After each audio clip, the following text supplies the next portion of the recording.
Vamos abrir nossas Bíblias no capítulo 52 de Isaías.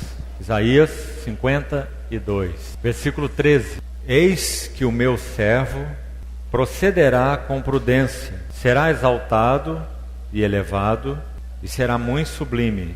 Como pasmaram muitos à vista dele, pois o seu aspecto estava muito desfigurado, mais do que o de outro qualquer, e a sua aparência mais do que as dos outros filhos dos homens. Assim causará admiração às nações, e os reis fecharão as suas bocas por causa dele, porque aquilo que não lhes foi anunciado verão, e aquilo que não ouviram entenderão. Nessa última sessão de hoje, somos gratos ao Senhor por estar nos conservando juntos, já um dia longo, meditando na sua palavra. E eu gostaria de encerrá-lo compartilhando algo a respeito da vida do Senhor Jesus como servo sofredor. E amanhã, se o Senhor permitir, seguimos com as 3 chaves que ainda faltam para concluirmos esse tema. Talvez mencionemos 7, se possível 8, então, delas, para concluirmos nosso tema desse assunto, chaves sobre o serviço da palavra, ministério ao Senhor. Irmãos, há muitos textos, no Velho Testamento mesmo, que nos falam sobre a vida do Senhor Jesus como servo sofredor. A última chave que partilhamos juntos na sessão passada fala sobre uma mente disposta a sofrer. Se não somos os seguidores do crucificado, não sei que tipo de povo nós somos, porque esse é o nosso chamado.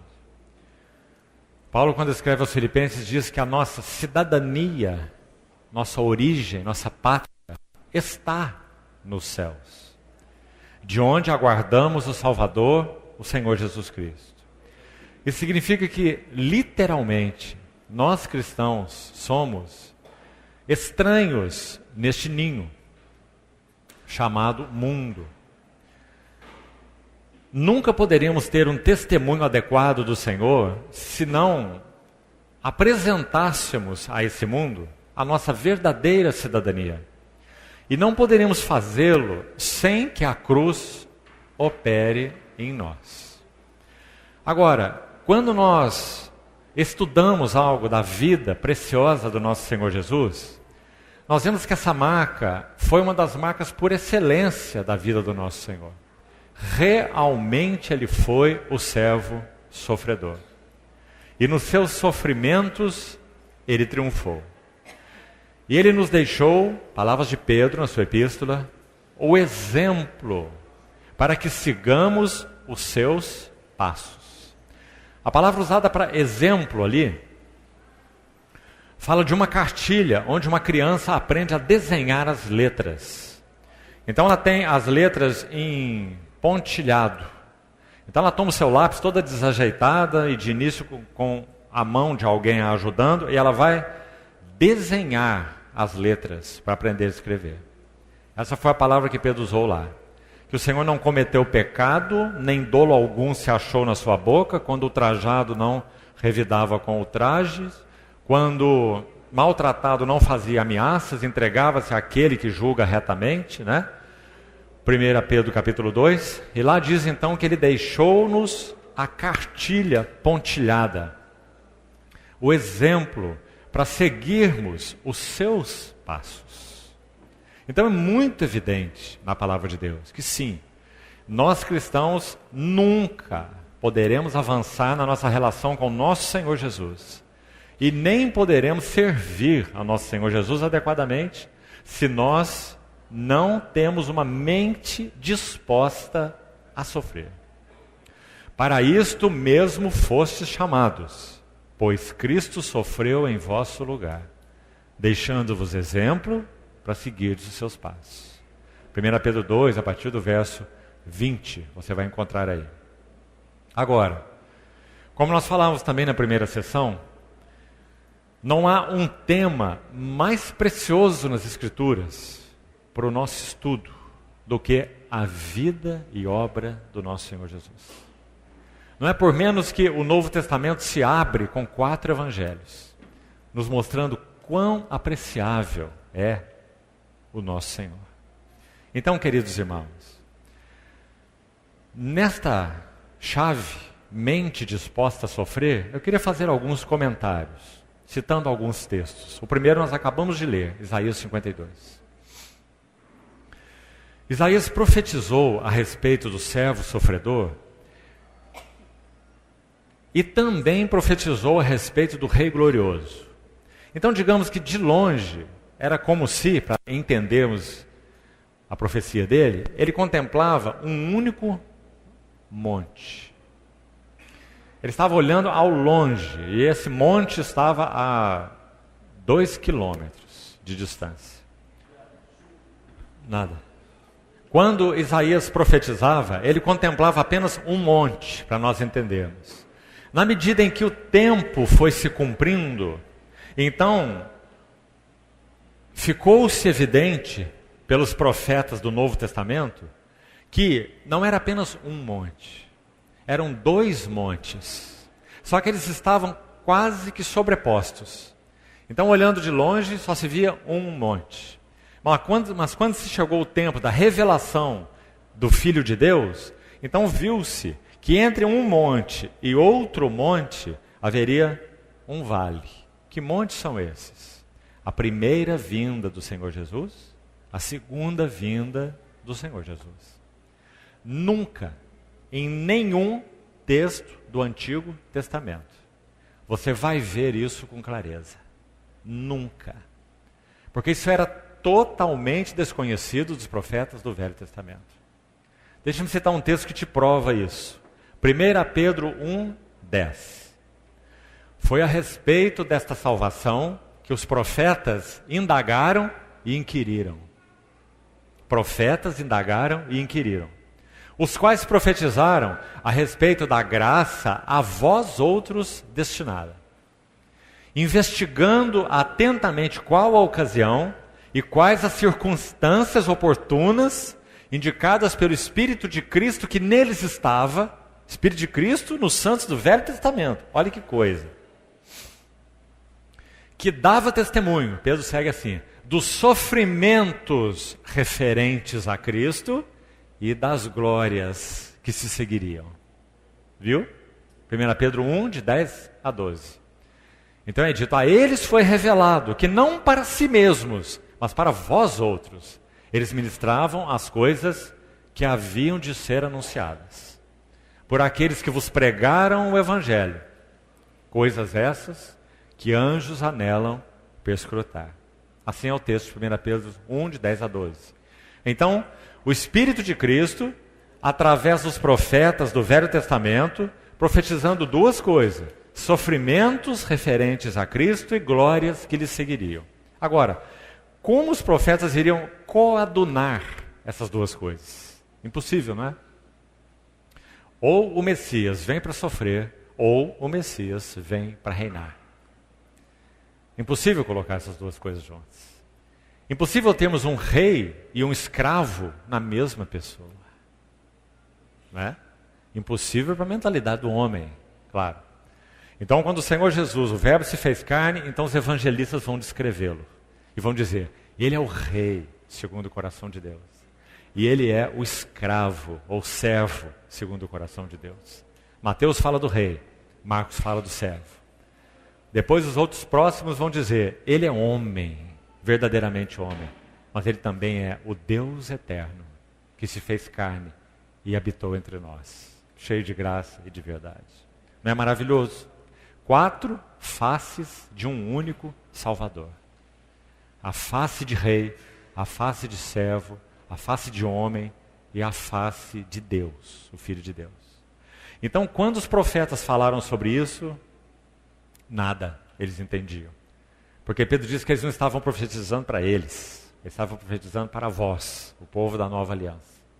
Agora, vamos pensar um pouco na vida do nosso Senhor Jesus como o servo sofredor. E por que uma mente disposta a sofrer é importante para nós, que confessamos que nós somos seguidores do Cordeiro por onde quer que ele vá. O primeiro texto que nós lemos, Isaías 52, amados irmãos, é dito que esse meu servo, Isaías 52, 13, procederá com prudência, será exaltado, elevado e muito sublime. Servo exaltado, servo elevado e servo muito sublime, não dá para Isaías entender o que ele está falando. Porque escravo não é muito sublime. Escravo não é exaltado e escravo não é elevado. Então ele vai dizer que diante dele pasmaram muitos à sua vista. E agora diz, pois o seu aspecto estava muito desfigurado. Sabe como nós podíamos traduzir esse versículo literalmente? O seu semblante estava muito machucado.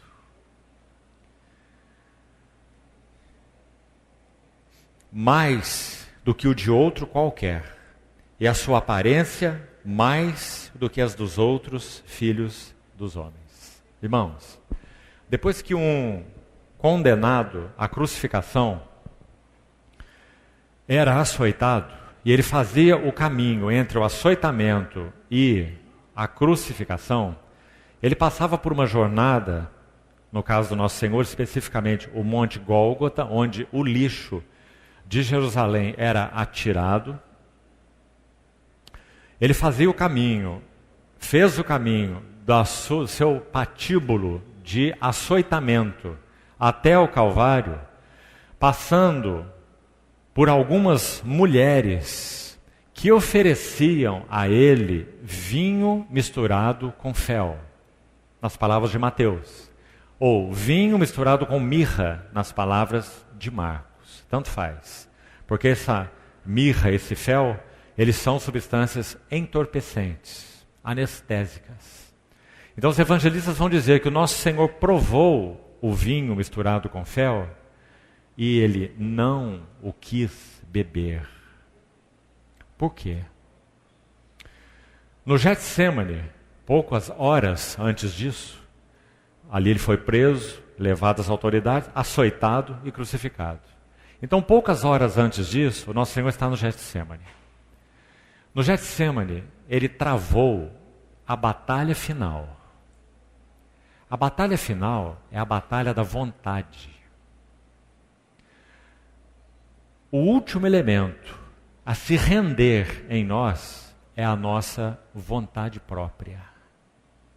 Quando o Senhor vai ao Getsêmani, ele ora assim: Pai, se possível for, passa de mim este cálice, mas não seja feita a minha vontade. Aí está a batalha da vontade. Mas sim a tua vontade. Então a batalha final é a batalha da vontade. Por quê? Porque o pecado nos fez servidores de nós mesmos. Se o Senhor Jesus servisse a si mesmo, ele não cometeria pecado. Porque o ser dele é santo. Se ele dissesse ao seu Pai: esse doloroso caminho eu não o quero, ele por direito, escute bem, ele poderia ser arrebatado até o trono de Deus. Porque quanto à pessoa dele como um homem provado, ele foi o varão aprovado por Deus. Como sabemos? 2 vezes o céu se abriu, na verdade 3 vezes, 2 vezes com a mesma declaração: este é o meu filho amado, em quem eu tenho todo o meu prazer. Isso é voz de aprovação. Primeira vez no Jordão, e a segunda vez no Monte da Transfiguração. Então ele é o homem aprovado por Deus. Do Monte da Transfiguração, espero que você entenda isso, quanto ao Jesus homem, ao homem que ele é, ele poderia ir diretamente ao trono da majestade nas alturas. E ele iria por mérito. Irmãos, Deus o Pai não poderia negar o trono a ele. Porque ele é o homem que Deus buscou desde Adão e nunca teve. Compreende? O homem obediente, pleno, fiel, cheio do Espírito Santo, que agradou a Deus em todas as coisas, que não cometeu pecado, nenhum dolo se achou em sua boca. Quando o céu se abre para o Senhor Jesus, isso significa que o homem está recuperando diante de Deus um céu aberto. Adão teve esse céu aberto, entre aspas, porque ele tinha comunhão com Deus no jardim na viração do dia. Mas Adão nunca foi habitado por Deus. Ele pecou antes disso. Não comeu da árvore da vida em obediência. E pela sua desobediência, todos se tornaram pecadores. Mas não o Senhor Jesus. O Senhor Jesus é um homem que não apenas foi concebido de forma santa, mas viveu uma vida santa. Então, quando ele tem 30 anos, é a sua maioridade, e entra no Jordão, o testemunho é dado. Este é o meu filho amado, em quem eu tenho todo o meu prazer. Do Jordão até o Monte da Transfiguração, o Hermon, são 3 anos.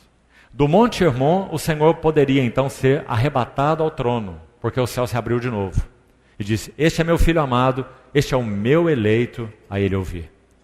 Mas o Senhor, ao invés de subir ao trono pelos seus méritos, ele desce o Hermon e caminha mais 6 meses para subir a um outro monte. Que história, irmãos. Porque o Monte Hermon tem tudo a ver com ele. É sua glória. E o Monte Calvário não tem nada a ver com ele. O Monte Calvário tem tudo a ver conosco. É onde aquele que não conheceu o pecado seria feito pecado por nós. E ele o escolheu deliberadamente. Não se faça minha vontade, mas se faça a tua vontade. Há 2 pilares que governavam a vida humana de Jesus. E seria muito bom e útil você meditar sobre eles. Jesus era governado por ver a face do Pai e era governado por fazer a vontade do Pai. Ver a face do Pai e fazer a vontade do Pai. Então, as perguntas são, quando que Jesus deixou de ver a face do Pai na sua vida humana? Nunca. Pedro, em Atos 2, a primeira pregação da história da igreja, o Pentecostes, ele cita o Salmo 16. E ele diz assim, diante de mim, Salmo messiânico, se refere ao Senhor Jesus. Diante de mim eu via sempre o Senhor. Eu via sempre o Senhor. Quando que Jesus perdeu de vista a face de Deus? Nunca. Pedro o negou 3 vezes, Judas o traiu, finalmente todos lhe abandonaram, mas ele tudo isso suportou, porque ele nunca perdeu de vista a face do seu Pai, a face de aprovação.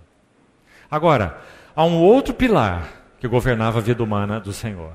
Ele descreveu assim, a minha comida consiste em fazer a vontade daquele que me enviou e realizar a sua obra. Não é assim? Então ele nunca deixou de fazer a vontade de Deus. Então, olha esses 2 juntos agora. A beleza da vida humana do nosso Salvador. Sempre vendo a face do seu Pai. E sempre fazendo a vontade do seu Pai. Maravilhoso. Só que chega um momento, e esse momento é o Getsemane, em que ele viu que, para continuar fazendo a vontade do seu Pai, ele teria que perder de vista a face do seu Pai. Se ele escolhesse não perder de vista a face do seu Pai, ele não poderia cumprir a vontade do seu Pai. Qual era a vontade do seu Pai? Que ele fosse o grão de trigo que caiu na terra, para produzir muitos outros grãos iguais a ele. Conduzir muitos filhos à glória, na palavra de Hebreus. Compreendeu? Então, amados irmãos, que cena. Agora nós chegamos no Getsemane. Por que ele diz assim, a minha alma está profundamente angustiada, até a morte? E por que Lucas descreve que ele suou gotas como de sangue? E assim o foram, claro. Extrema agonia. Por quê? Porque esse Filho de Deus não sabe, nunca soube o que é perder de vista a face do seu Pai. Sabe como João começa seu evangelho, não é? No princípio era ele, o Filho, o Logos, a palavra, o Verbo. E o Verbo estava com Deus. E o Verbo era Deus. Ele não sabe o que é separação, alienação. Mas agora, o Verbo encarnado no Getsêmani sabe que ele vai ser separado do seu Pai. E não há nada mais terrível para ele do que isso. Amados irmãos, nós nascemos de nossos pais separados de Deus e não unidos a Deus. Nossa primeira experiência foi separação e não união. Mesmo hoje que nós temos união com o nosso Senhor Jesus, que o Senhor tenha misericórdia de nós. Nossa união tantas vezes é tão tênue, não é? Tão pequena. Por isso nós nem sequer podemos imaginar a união do Verbo encarnado com Deus. Porque Ele é o Verbo que sempre, antes que houvesse um átomo, um anjo nesse universo, Ele é o Verbo que está com Deus.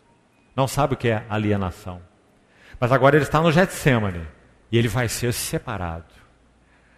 O que nós pensamos a respeito disso? A minha alma está profundamente angustiada até a morte. E então, Lucas descreve que ele suou gotas como de sangue. E ele tem que fazer uma decisão. Ele tem que tomá-la. É dele a decisão. E só dele. Ele pode dizer, não vou beber esse cálice. Porque eu não posso ser separado do meu Pai. Eu abomino isso. Eu detesto isso. A face dele é tudo para mim. Eu suporto a negação de Pedro, a traição de Judas e o abandono de todos. João 16, aliás, ele falou sobre isso no cenáculo, nos discursos. Ele diz assim, vem a hora, e já chegou, em que todos me deixarão, todos me abandonarão e me deixarei só. Mas eu não estou só, porque o Pai está comigo. Palavras dele. Mas agora no Getsêmani, ele sabe que ele será separado do seu Pai.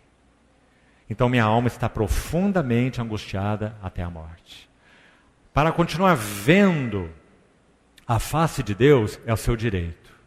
E nós então não teríamos nenhum acesso à face de Deus. Seguir fazendo a vontade de Deus foi o que ele optou. Não se faça a minha vontade, mas se faça a tua vontade.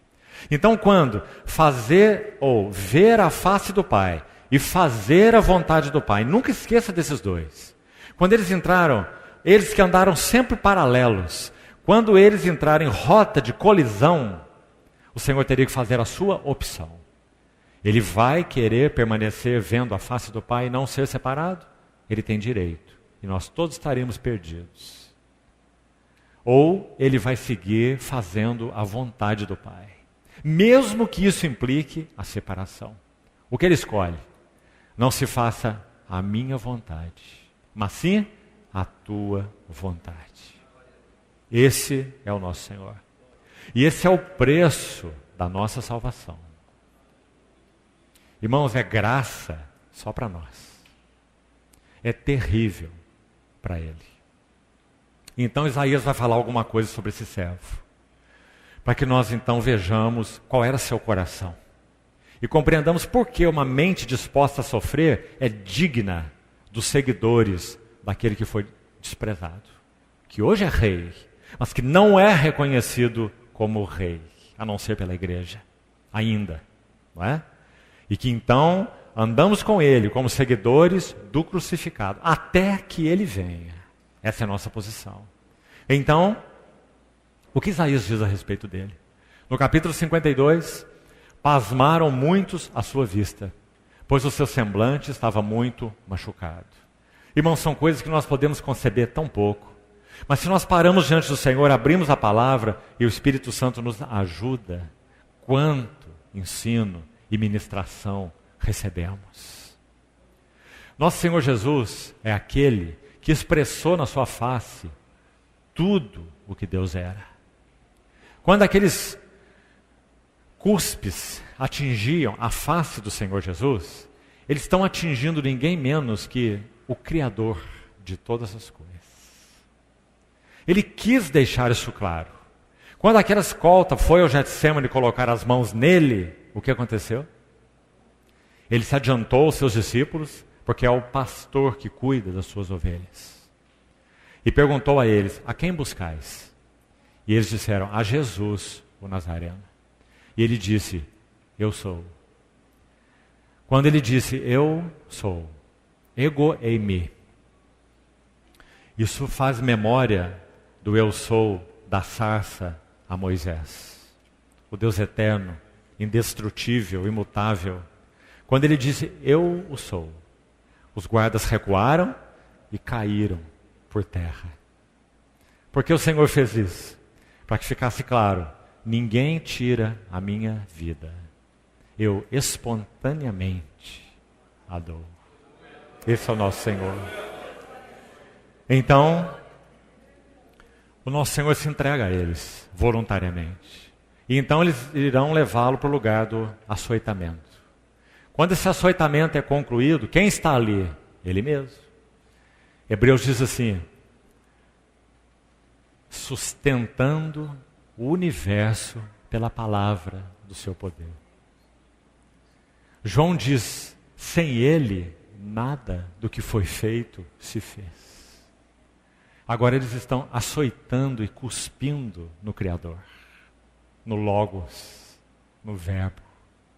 E quem é ele agora? O cordeiro mudo perante os seus tosqueadores, que não abriu a sua boca. Depois então de açoitá-lo, ele tem um caminho até o Calvário.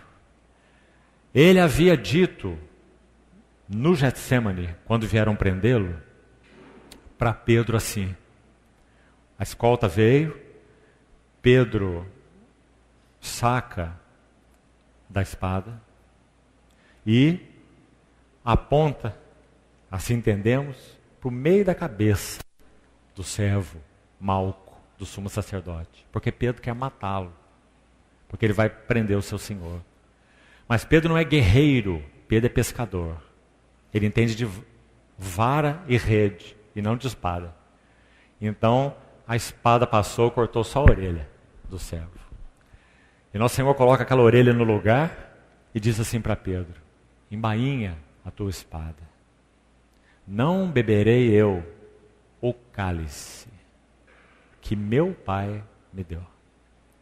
Então, dali ele foi preso, do Getsemane, açoitado, e agora ele vai fazer o caminho até o Calvário. Então os evangelistas vão nos dizer: ah, queridos irmãos, quão precioso é contemplarmos a vida do Senhor.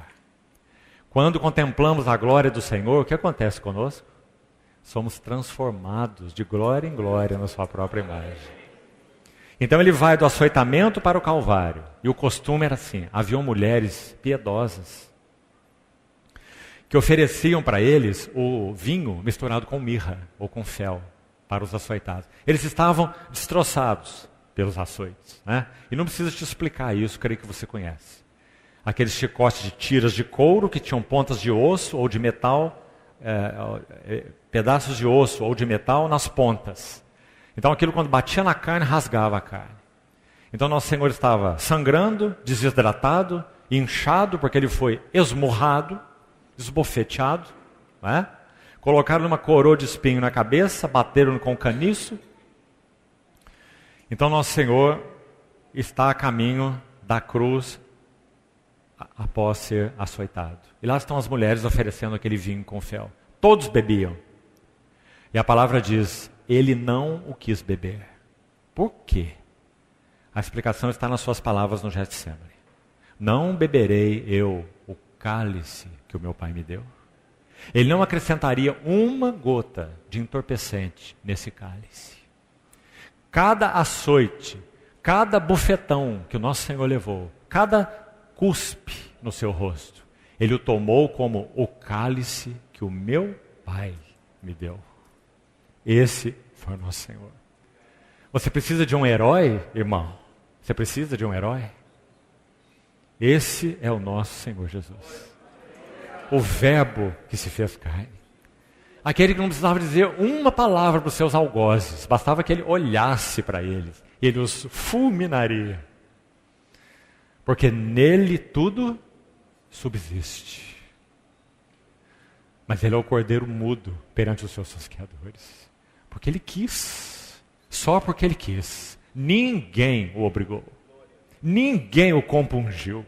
Ele quis. Então, quando ele recusa aquele vinho com fel, o motivo era esse. Ele iria beber o cálice como o Pai lhe deu. Mas tem mais um motivo. Ele precisava conservar a sua lucidez na cruz. Então ali está um homem todo ferido, pendurado naquela cruz. E ele tem 7 frases para proferir. E ele não podia fazer isso embriagado, entorpecido, anestesiado.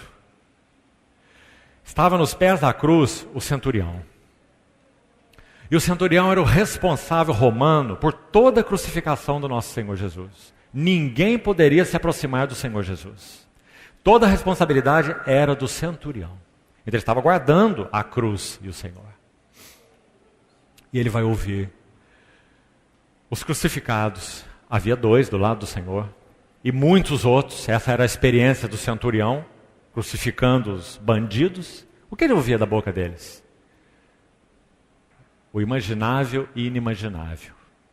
Impropérios, palavras torpes, maldições, amarguras, ressentimentos, blasfêmias contra Deus. Isso é o que o centurião ouvia em cada crucificação. Agora ele está diante da cruz do Senhor. Ele vai ouvir o primeiro brado. Pai, perdoa-lhes. Eles não sabem o que fazem. Ele nunca ouviu uma coisa dessa, de nenhum crucificado. Então também ele vai ouvir: eu tenho sede. Ele vai ouvir: Deus meu, por que me desamparaste? Ele vai ouvir: está tudo consumado.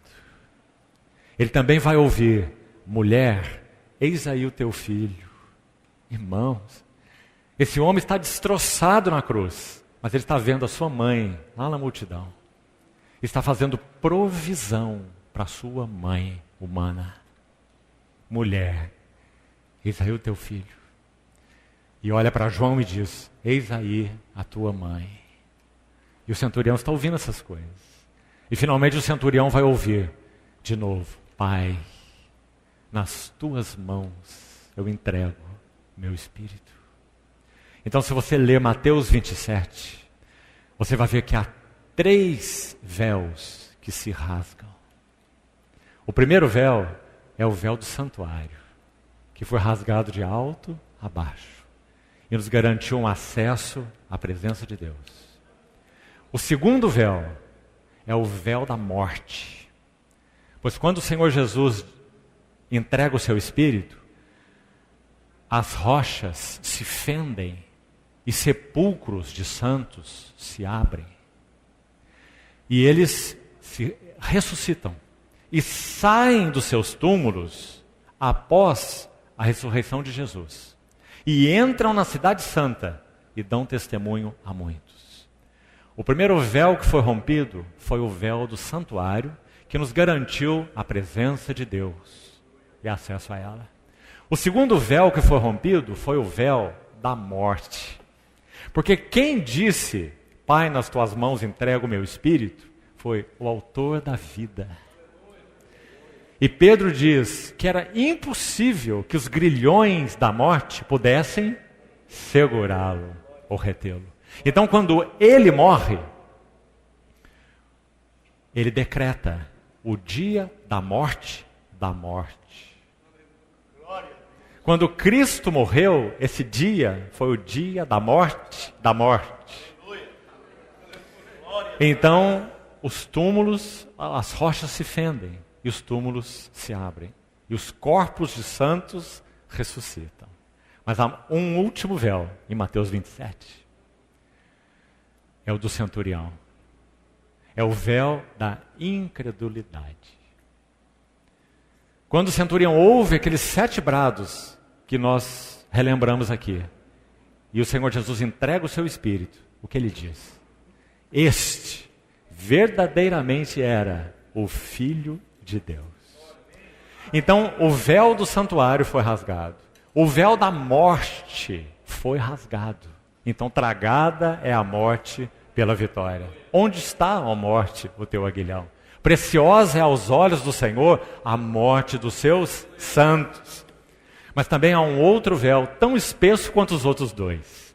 O véu do santuário era tão espesso que Flávio Joséfo vai nos dizer que era preciso 2 juntas de bois, amarrada um do lado do véu, outro na outra ponta do véu, puxando cada junta de boi para um lado, para poder rasgar esse véu ao meio.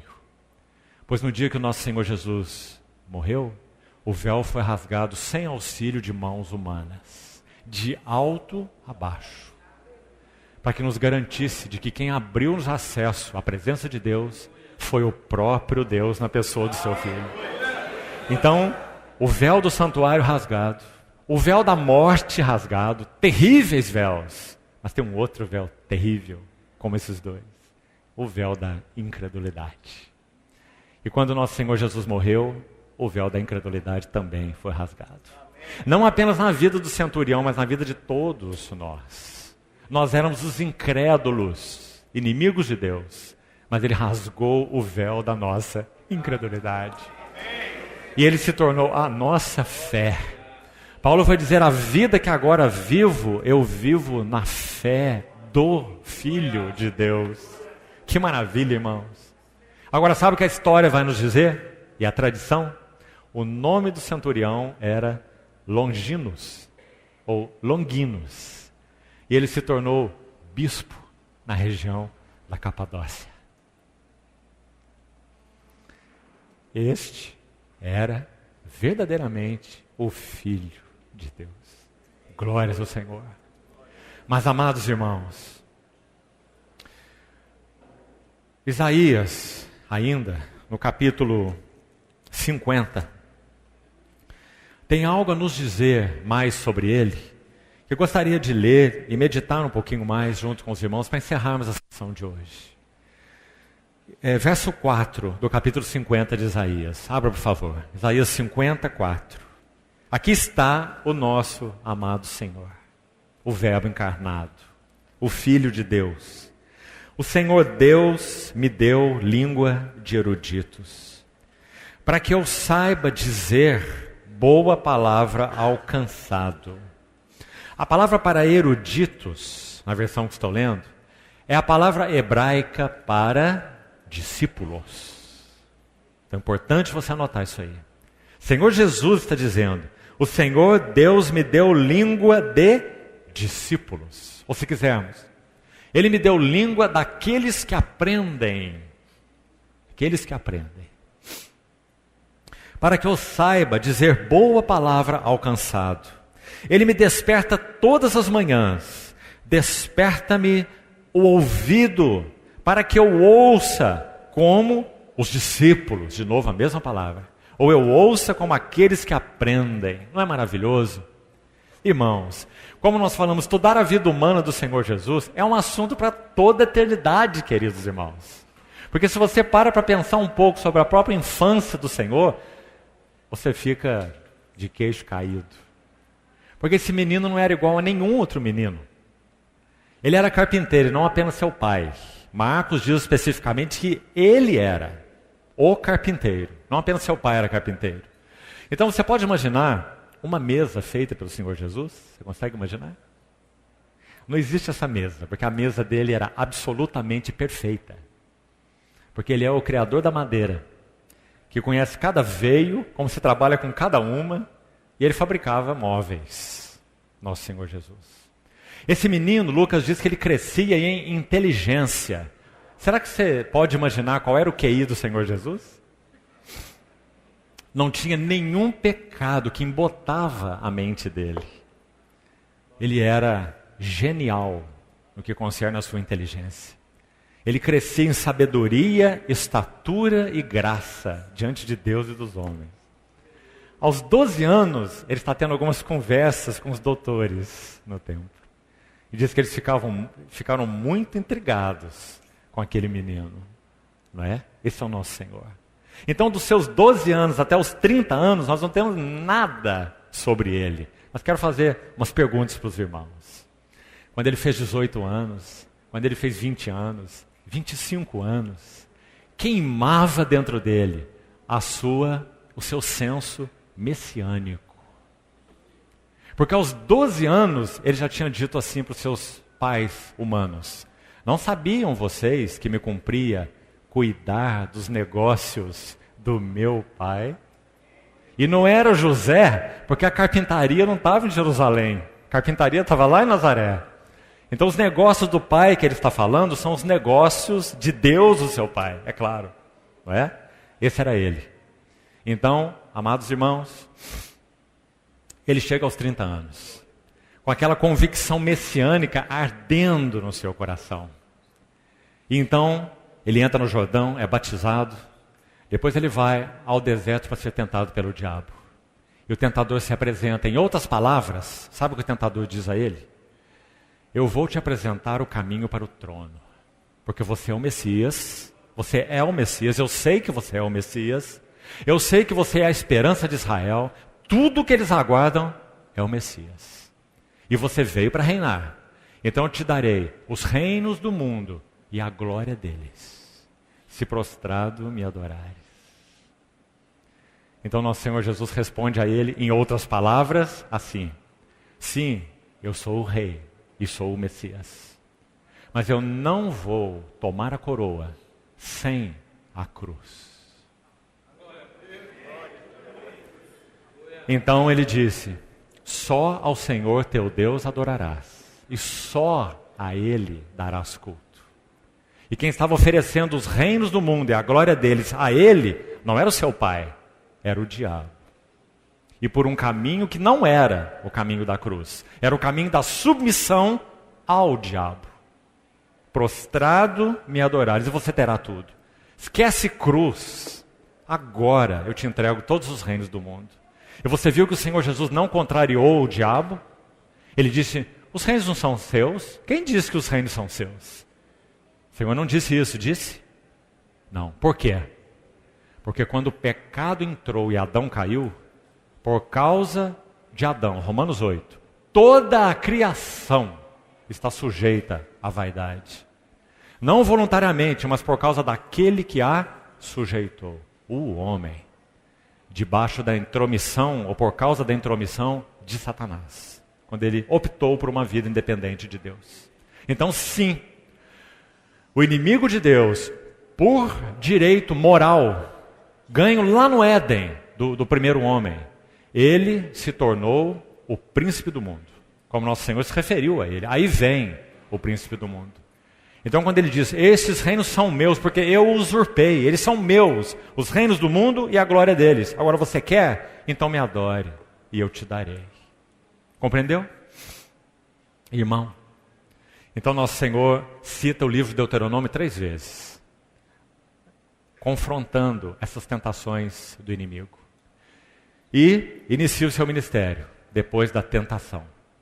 E aí, o próximo passo é a transfiguração. Na transfiguração, ele vai mostrar para os seus discípulos, Pedro, Tiago e João, quem ele era, porque era necessário. Eles iriam passar muitas coisas. Pedro iria até mesmo negá-lo. Então ele queria dar uma mostra para eles de quem realmente ele era. Então digamos que ali nosso Senhor abre como uma fresta no seu manto. Só uma pequena fresta. Porque se ele tirasse seu manto assim mesmo, nós não teríamos mais nem Pedro, nem Tiago, nem João. Porque eles seriam exterminados. Não é? Diante da glória do Verbo eterno. Então ele abre apenas assim, um pouquinho das suas vestes, digamos assim. E eles veem então que ele se transfigura diante deles. E aquela voz do céu se manifesta: este é o meu filho amado em quem eu me comprazo. Então, como já falamos, dali ele vai ao Getsêmani. Sabe o que eu entendo, irmãos, que Pedro esperava no Getsêmani? Pedro esperava um outro monte da transfiguração.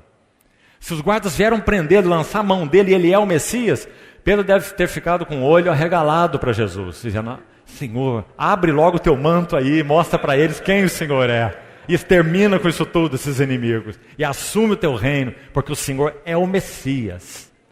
Mas em vez do Senhor fazer isso, ele fechou bem o seu manto e se entregou para os seus algozes, para beber o cálice que o Pai lhe deu. Então, amados irmãos, é dito aqui onde estamos. Verso 6, Isaías 56. Ofereci as costas aos que me feriam. Aliás, verso 5 primeiro. O Senhor Deus me abriu os ouvidos e eu não fui rebelde. Eu não me retraí. A ideia é isso mesmo, eu não me movi para trás. Eu não recuei. É a palavra aí, o sentido da palavra. Eu ofereci as costas aos que me feriam e as faces aos que me arrancavam os cabelos. O detalhe, a palavra para cabelos aí é barbas. Por isso algumas versões trazem barbas ao invés de cabelo. E são mais precisas, porque é barba mesmo, a palavra original. O que significa arrancar a barba? Todos os judeus naquele tempo usavam barba. Porque barba era sinal de honra. Então quando diz eles me arrancaram as barbas, eles fizeram isso propositalmente, arrancando as barbas do Senhor, porque isso seria a maior desonra para ele como homem. Então ele diz, ofereci a minha face aos que me feriam e arrancavam as barbas. Amados irmãos, esse é nosso Senhor. Agora, escute mais. Não escondi o meu rosto dos que me afrontavam e me cuspiam. Irmãos, é esse que nós adoramos. É esse. É esse que o mundo ainda considera um impostor, uma falácia, um enganador. Esse é o nosso Senhor. O Verbo eterno de Deus. O Verbo que se fez carne. Nós nunca o conheceríamos assim, se o Espírito Santo não rasgasse o véu do nosso entendimento. Verso 7. O segredo da vida humana do Senhor Jesus. Porque o Senhor Deus me ajudou. Esse foi o segredo dele. Ah, queridos irmãos, isso é um golpe na nossa autossuficiência. Isso é um golpe na nossa presunção. Porque ele é o Verbo encarnado. E ele diz, o Senhor Deus me ajudou. E quanto a nós, o que nós precisamos? Oh, irmãos, porque o Senhor Deus me ajudou, pelo que eu não me senti envergonhado. Irmãos, eles despiram o Verbo de Deus das suas roupas. Arrancaram as barbas dele e o açoitaram. O Criador de todas as coisas, aquele em quem tudo subsiste. Que mansidão, que humildade, que caráter, que coragem. Verso 7. Fiz o meu rosto como um seixo. Queria que você notasse isso também. Que lindo. Porque por um lado, a face do Senhor é a face do Cordeiro de Deus. Não há ninguém que possa representar, nem por escrito, e nem por teatros ou filmes, a face do Senhor Jesus. Ninguém. Porque todas as faces humanas são faces de pecadores. A face dele é a face do Santo de Deus. Impossível representá-lo. Nem de perto podemos chegar. Agora ele diz assim, esse que tinha essa face tão doce, esse que tinha as palavras tão gentis e tão poderosas, que quando, num determinado momento, uma guarda das autoridades, principais sacerdotes e anciãos, foi enviada para prender o nosso Senhor, mas ainda não é chegado sua hora, o que aconteceu? Você se lembra?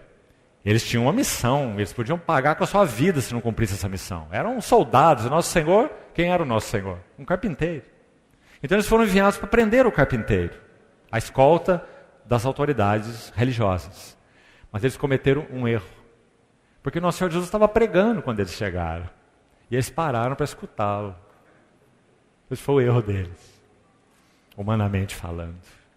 Então eles pararam e começaram a ouvi-lo. Deviam ouvir o Senhor, olhar um para o outro assim, e olhava para o outro de cá, e voltaram para as autoridades, sem ele.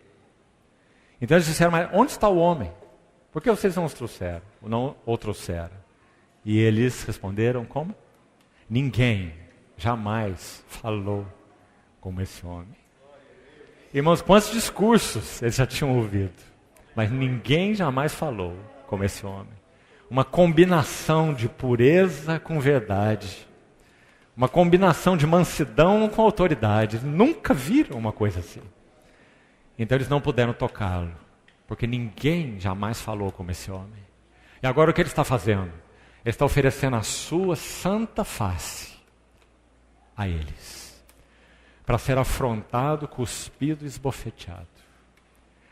Por um lado, sua doce face, mas por outro lado, a sua face como um seixo. O que é seixo? Pederneira, rocha. Sabe o que isso significa? Ele não iria recuar. Por mais socos e bofetadas que ele levasse, ele não iria recuar. Ele diz: eu fiz o meu rosto como uma rocha, uma pederneira. Por quê? Porque Lucas, no capítulo 9, verso 51, vai dizer que depois que ele desce do Monte da Transfiguração, ele manifesta no semblante uma intrépida resolução de ir para Jerusalém. E ninguém iria desviá-lo do seu caminho. Bendito seja o seu nome. Então eu fiz o meu rosto como uma pederneira. Ele então acrescenta: e eu sei que eu não serei envergonhado. E aí repete uma vez mais, olha aí na sua Bíblia, verso 7. Perto está o que me justifica. Não é maravilhoso, irmãos? Porque o único momento que ele seria separado do Pai era aquelas últimas 3 horas da cruz. Deus meu, por que me abandonaste? Tal era a dor da separação. Há 2 maneiras de perguntarmos por que a Deus. Só 2. Uma é, por que com os punhos cerrados, o desafiando. A outra maneira é, por que com as mãos abertas. Então quando nosso Senhor diz ao seu Pai: Deus meu, por que me desamparaste? Ele não está com o seu punho cerrado. Ele está com as suas mãos abertas. Porque Ele sabe o porquê.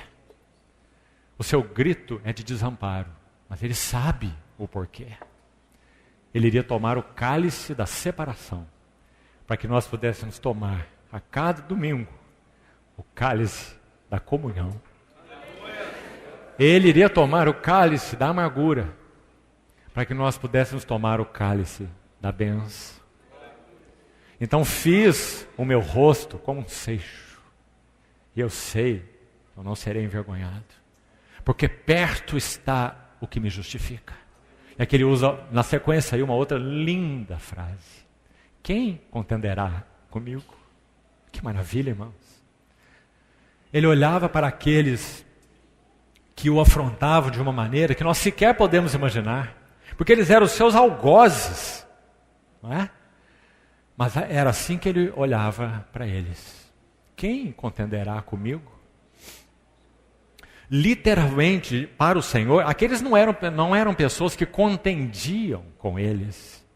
Aqueles eram pessoas ignorantes, em trevas, em aflição, em cadeias, que estavam ferindo o Redentor, o inferno preparando uma festa, não é? Para a hora que ele morresse, para depois descobrir que a hora que ele morresse era a hora da destruição deles.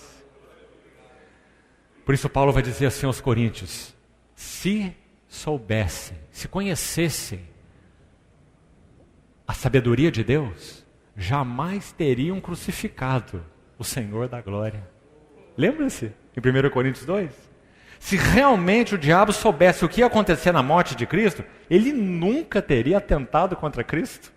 Digamos que ele teria colocado Jesus Cristo num cofre, lacrado, escrito assim: esse homem não pode morrer.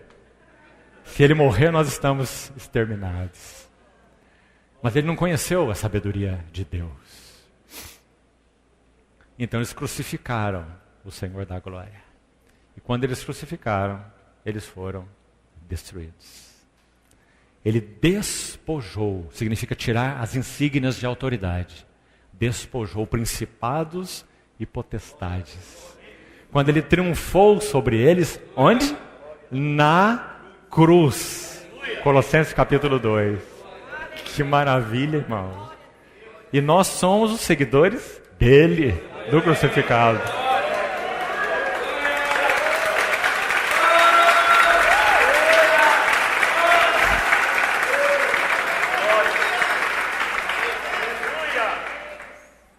Os evangelhos descrevem o nosso Senhor com uma coroa de espinhos na cabeça e uma cana foi tomada pelos seus algozes e batiam na cabeça dele. Isso significa que cada golpe que eles davam, aqueles espinhos enterravam nas suas frontes. Mas sabe como João o descreve? Na sua fronte há muitos diademas. Diademas. Uma coroa real. Hoje, nosso Senhor Jesus não tem coroa de espinhos. Ele tem uma coroa com muitos diademas. Há na sua coxa um nome escrito: Rei dos Reis, Senhor dos Senhores. Então, fiz o meu rosto como um seixo, e eu sei que eu não serei envergonhado, porque perto está o que me justifica. Então quem contenderá comigo? Que descanso, irmãos. Nosso Senhor levou cada bofetada em pleno descanso. Por isso ele disse: entrego, Pai, nas tuas mãos meu espírito. O que significa isso? Pleno descanso. Sabe por quê? Deixa-me te dizer por quê. Ele é o Messias que conhece todas as Escrituras. Ele é a palavra viva. E particularmente ele conhece todos os salmos que se referem a ele. Os salmos messiânicos.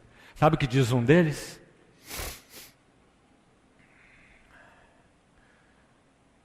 Não deixarás a minha alma na morte. E nem permitirás que o teu santo veja corrupção.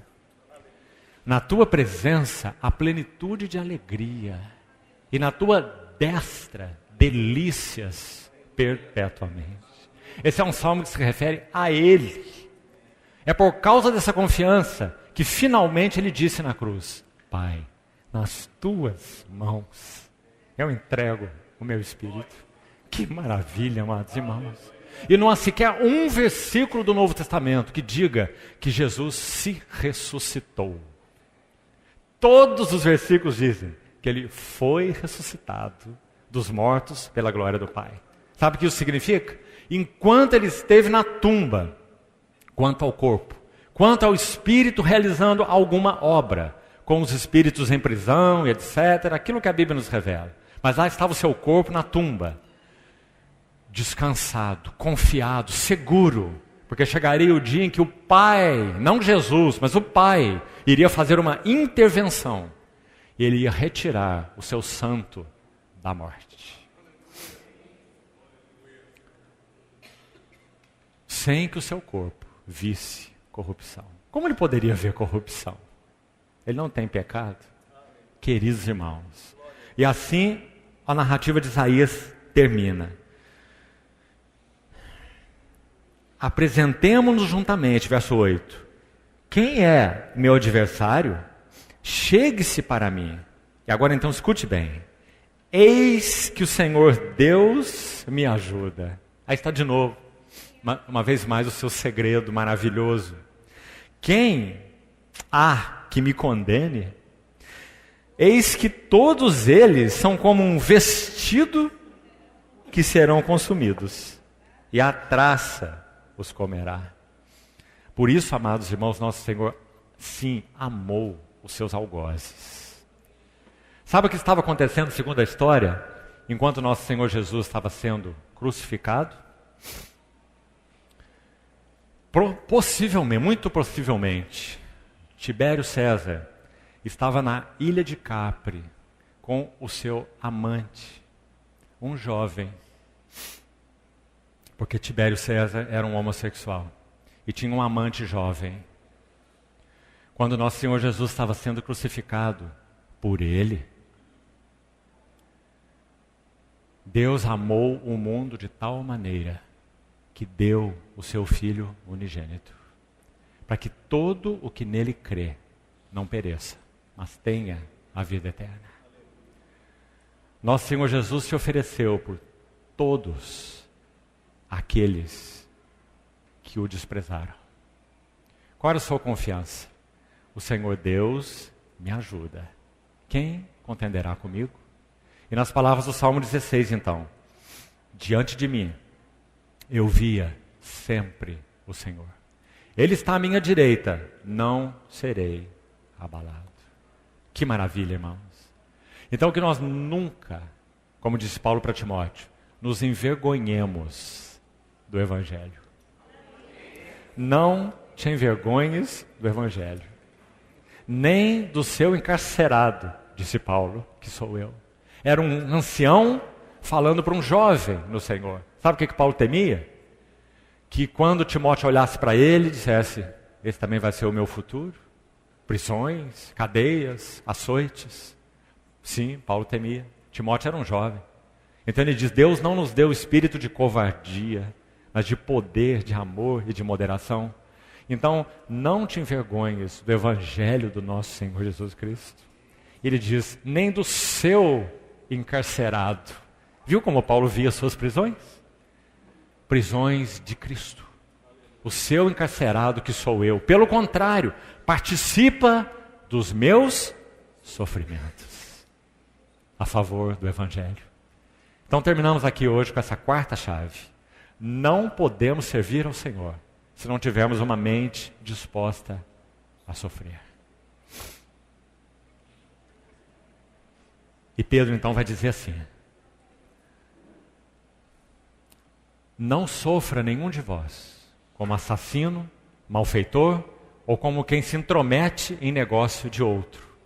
Mas se sofreu como cristão, não se envergonhe disso. Antes glorifique a Deus com este nome. Porque se nós sofremos segundo a vontade de Deus, Pedro continua, sobre vós repousa o Espírito da glória e de Deus. Por isso um irmão do passado já disse assim, que todo mártir tem um rosto de anjo, como Estevão, quando estava sendo apedrejado, mas tem um coração de leão. Porque ele conhece seu Senhor e o caminho do seu Senhor. Então, irmãos, que tenhamos uma mente disposta a sofrer. Me permitam só mais um texto. Paulo, quando escreve aos Coríntios, ele fala assim, quando caluniados, procuramos conciliação. Quando perseguidos, bendizemos. Ser perseguido é ser afetado no direito a bens. Quando Juliano era imperador romano, ele editou uma carta, a 43ª carta do imperador Juliano. Sabe o que dizia? Simplesmente confiscava os bens dos cristãos. Simplesmente. Com o poder que ele tinha. E ele escreveu na sua carta assim, escute a frase dele, um imperador pagão. Deixemos aos cristãos o céu. É lá o seu lugar. E confiscou todos os bens dos cristãos. Então Paulo diz, quando nós somos perseguidos, nós bendizemos. Quando caluniados, olha, ele está sofrendo algo, ele está sendo caluniado, mas ele toma uma posição ativa. Ele não fica amargurado, ressentido e deprimido. Mas quando caluniado, procuramos conciliação. Irmãos amados, o que é isso? Que vida é essa? É a vida de Cristo em nós. Bendito seja o Senhor.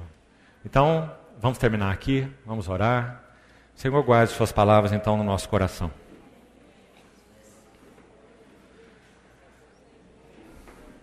Senhor, te agradecemos de todo o nosso coração, porque o Senhor é quem é. Tua pessoa santa, maravilhosa, admirável aos nossos olhos. Te pedimos, Senhor, te suplicamos juntos, que nós possamos ter mais luz para vermos a glória da pessoa do Senhor. A glória da tua vida humana e te admirarmos, Senhor, Verbo encarnado de Deus. Senhor, nos enche o coração de privilégio, porque nós somos os seguidores do Cordeiro, por onde quer que Ele vá. Os seguidores do crucificado. Obrigado, Senhor, porque o Senhor nos chamou. Te pedimos que o Senhor nos ensine realmente a andar no caminho da cruz. Guarda-nos do que é nosso. Guarda-nos de nós mesmos. Guarda-nos de ambições. Guarda-nos de glória pessoal. Guarda-nos de busca de prestígio, de poder, de fama, de sucesso. Ajuda-nos, Senhor. Não nos permita extraviar-nos do verdadeiro caminho do serviço ao Senhor. Tu és o nosso bálsamo. Pedimos a Ti, Senhor, que realmente sejas para nós tudo que Tu és para Teu Pai. Bendito seja Teu nome. Te agradecemos. Continua falando ao nosso coração, Senhor. Em Teu nome precioso, oramos. Amém.